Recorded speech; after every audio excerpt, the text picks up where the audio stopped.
Bonjour à toutes et à tous, c'est Stéphane pour la chaîne Foilier, je vous remercie de me retrouver chez moi et donc chez vous. Vous le voyez, là j'ai pas la possibilité malheureusement d'utiliser mon espace de travail aujourd'hui et je voulais quand même vous faire une vidéo donc il n'y a ni qualité d'image habituelle ni la qualité du son. Je vous prie de m'en excuser, mais en même temps c'est une vidéo relativement courte qui va plutôt servir à poser une question à laquelle on essaiera de répondre un petit peu plus tard parce qu'il faut que je continue à affiner mes arguments et à réfléchir à la façon dont on peut présenter les choses. Mais on avait discuté il y a quelques jours de cela, il y a à peu près 2 semaines, je crois, du cas de Nicolas Bedos, qui était passé devant la justice pour des faits d'agression sexuelle qui lui avaient été reprochés par plusieurs femmes. Et Nicolas Bedos avait expliqué que lui, c'était pas un agresseur sexuel. Et c'est assez intéressant parce que Nicolas Bedos vient d'être condamné. Il a été condamné justement pour agression sexuelle, il a été condamné à 1 an de prison, donc quelques mois de sursis probatoire. 1 an de prison, rassurez-vous, il va pas aller en prison physiquement, enfin rassurez-vous. Il va probablement porter un bracelet électronique. En France, quand les peines sont de moins de 12 mois, vous faites la peine chez vous avec bracelet électronique sous contrôle judiciaire. Ça veut dire quoi? Ça veut dire que la justice considère que Nicolas Bedos a agressé sexuellement des femmes. Et donc, moi j'avais dit dans la vidéo, Nicolas Bedos il dit je suis pas un agresseur sexuel, mais en fait c'est pas vous qui vous définissez. Si vous voulez, l'autodétermination est évidemment un phénomène absolument indispensable et qu'il faut défendre, mais ce qui va nous définir avant tout, c'est nos actions. Ce qui va définir votre action, vous, en tant que, je sais pas, féministe ou personnalité antisexiste, c'est pas que vous vous décriviez comme étant comme tel, ça va être vos actions quotidiennes. C'est vos actions quotidiennes qui doivent vous définir. C'est la matérialité de votre vie qui va vous permettre de dire, moi j'estime que je suis, je sais pas, féministe, antisexiste, etc. J'en discutais avec les copains de La Brèche sur une vidéo de Bégodeau qui est sortie il y a pas très longtemps.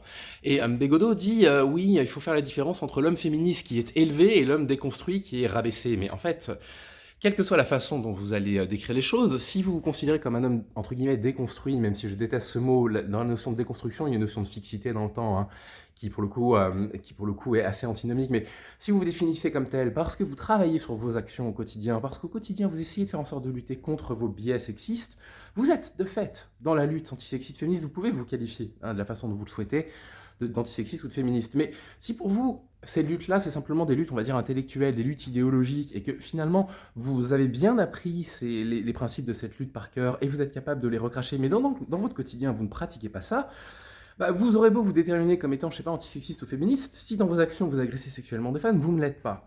L'autodétermination ne peut pas suffire si vos actions ne sont pas en rapport avec ce que vous prétendez être. Et donc là, quand Nicolas Bedos disait, moi je ne suis pas un agresseur sexuel, je disais dans cette vidéo, mais en fait c'est pas à vous de le dire, Nicolas Bedos. Là, ça n'est plus à vous de dire si oui ou non vous êtes un agresseur sexuel, c'est à la justice. Et la justice a tranché. La justice est claire, Nicolas Bedos est coupable d'agression sexuelle et donc va en prison. Enfin, va en prison, a pris 1 an d'emprisonnement. Je crois qu'il y a eu une période de sursis probatoire, enfin je ne me rappelle plus exactement de la peine. Le fait est qu'il est condamné en pénal. Et on revient forcément du coup sur ce qui se passe actuellement à Mazan. On est obligé de revenir là-dessus. Vous avez des personnes à Mazan qui sont accusées de viol. Vous avez 51 personnes qui sont actuellement accusées de viol. Et les avocats disent c'est quand même abusé de dire de nos clients que ce sont des violeurs. Mais si jamais la justice aboutit du coup à des condamnations pour agression sexuelle et pour viol, et comment voulez-vous qu'on définisse les individus? On les définit par leurs actions. S'ils sont condamnés pour agression sexuelle ou pour viol, ce sont des agresseurs sexuels et des violeurs.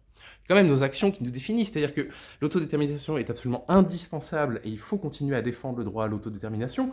Mais si une personne vous dit bah ouais, non mais moi je suis de gauche, donc s'autodétermine de gauche, mais en réalité vous dit, comme une vidéaste d'extrême droite qui continue à dire qu'elle est de gauche, les immigrés dehors, le problème en France c'est l'islam, machin machin, elle aura beau s'autodéterminer de gauche, de fait, dans la matérialité de la pratique politique qu'elle pratique, c'est une personnalité qui défend des idées de droite et d'extrême droite, qui milite pour des idées de droite et d'extrême droite, c'est une personnalité de droite et d'extrême droite.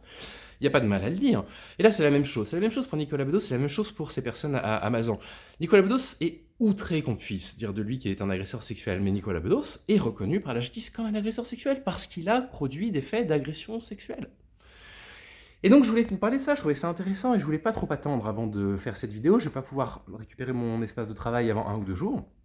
Et je pensais que c'était important qu'on commence à parler de ces choses-là. Comment on définit les gens? Est-ce qu'on définit les gens par les mots que eux nous demandent d'utiliser? Ah bah moi je suis progressiste. Oui, mais si dans la matérialité de sa vie, il ne défend pas d'idées progressistes, est-ce qu'on peut dire que c'est un progressiste parce que lui dit je veux que vous disiez de moi que je suis progressiste?